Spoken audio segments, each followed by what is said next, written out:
रावबोथ' गोदाव सोराव जायाखै बिपिएफनि दैदेनगिरिफ्रा नोंथांमोना नायबानो जाबाय जि जायगायाव दं बेहायनो दङ आरो जेरैबायदि दैदेननांगौ बेबायदिनो दैदेनबाय थादों सासे सानै मानसिया माबा मोनसे सुबिदा लानो थांदों आरो सोरबा सोरबा टिकेट मोनैनि खुद्रिदों दिनै नुदों बिपिएफआ जथेस्थ' स्ट्रं सोरबा बुंबाबो बेहाय जानाय नङा रिजाल्टआसो खिथागोन ओंखायनो रायजो राजाफ्रा दिनैसिमबो बिपिएफनि सायाव बिसास दं आरो दिनै बिपिएफआ जि सुक्तिनि गेजेरजों जेरैबायदि 17 बोसोर गभर्नमेन्ट सालायनायाव बिटिसिनि सुबुं माहारिफोरनि जौगानायनि हाबाफारि लानानै जेबायदि आवगायलांदों जथेस्थ' बिनि सायाव फोथायनाय दं आरो ओंखायनो खुनु जों सन्देह गैया रावखौबो जों गियाखै आरो बिपिएफआ हारसिङै सरकार फैगोना बे रोखा आरो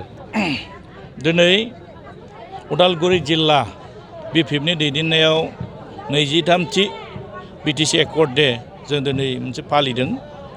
बे खोब जोंनि थाखाय मोजांनि खोथा आरो बे फालिनाया अकल जोंनि उदालगुरि जिल्लायावल' नङा गासै जोंहा मोनब्रै जिल्लानि सिङाव गासैबो सेन्ट्रेल कमिटिनिफ्राय मोनसे बिथोन दङ बे बिथोन मथे जों दिनै बिटिसि एकर्ड डेखौ फालिदों मोजां खोब मोनसे मोजां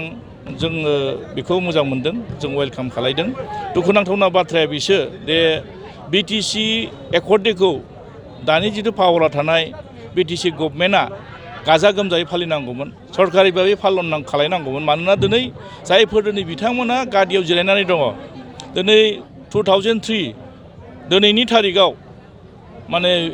बिटिसि एकर्ड डेखौ फालिदोंमोन बेबायदियै दिनै बिथांमोना बिटिसिनि नियम नितिनि गेजेरजोंनो दिनै 6 सिडिउलनि प्रभिजननि सिङाव थानाय माखासे अधिकारखौ लानानै दिनै बिथांमोना सोरबा माने चिफ जादों सोरबा इएम जादों जेरै गुबुन गुबुन बिबानाव दिनै चेयारमेन जादों मेम्बार जादों बिथांमोना दिनै बिटिसिखौ दिनै खुंथायनि माने गोहोआव दङ नाथाय दुखुनांथावना बिथांमोना बेखौसो आं बुंनो नागिरदों जे दिनै जायफोर बे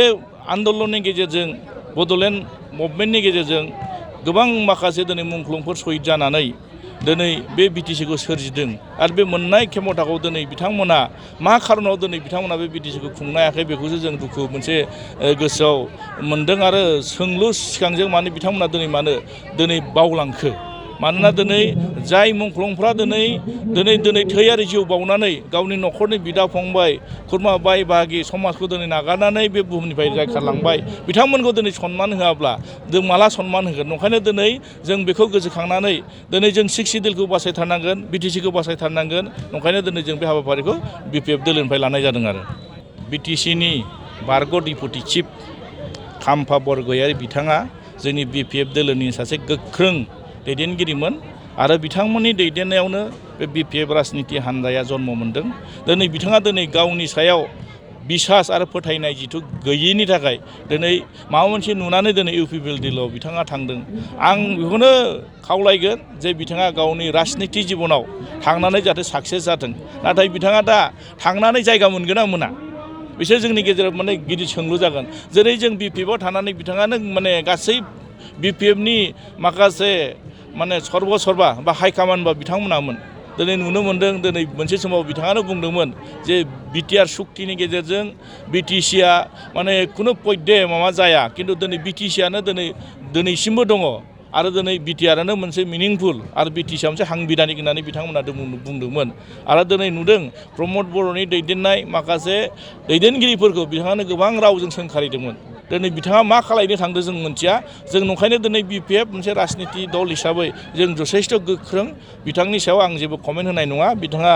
मा खालायहैगोन बेखौ समखौल' जों नेनांगोन बिनि फिथाइखौ गावनो मोनगोन बा रायजो राजाफ्रा नुगोन आरो ओंखायनो दिनै जोङो बिपिएफ राजनिति दल हिसाबै जोंहा जोंनि सायाव फोथायनाय दं फैबाय थानाय बिसायख'थियाव 2025 माने बिटिसि बिसायख'थियाव जों बिपिएफआनो बेसेबांनिखि माने नाम्बार्स नांगौ बे नाम्बार्सखौ लानानै जोङो मोनसे मोजां सरकार खुंनायनि थाखाय जों लाहार फाहार खालायदों आरो बेखौ दिनै साफ्रोमबो बिटिसिनि सुबुं माहारि माखासे रायजो राजाफ्रा जेरैबायदि लोब फैनानै बिपिएफआव जुगदान जादों आरो बिपिएफखौ दिनै वेलकाम खालायदों आरो बरायदों बेखौ नोजोर बोयोब्लाथ' खुनु सक्तिया जोंखौ लाखिनो हानाय नङा ओंखायनो फैबाय थानाय 2025 माने 25आव बिपिएफआनो सरकार दागोना रोखा आरो बेहाय खुनु सन्देह गैया सोरबाफोर साननो हागौ सोरबा गोनो गोथो जानो हागौ जोंनि जायफोर बिपिएफनि सायाव बिसास आरो फोथायनाय दं बिथांमोना दासिमबो थिगानो दं आरो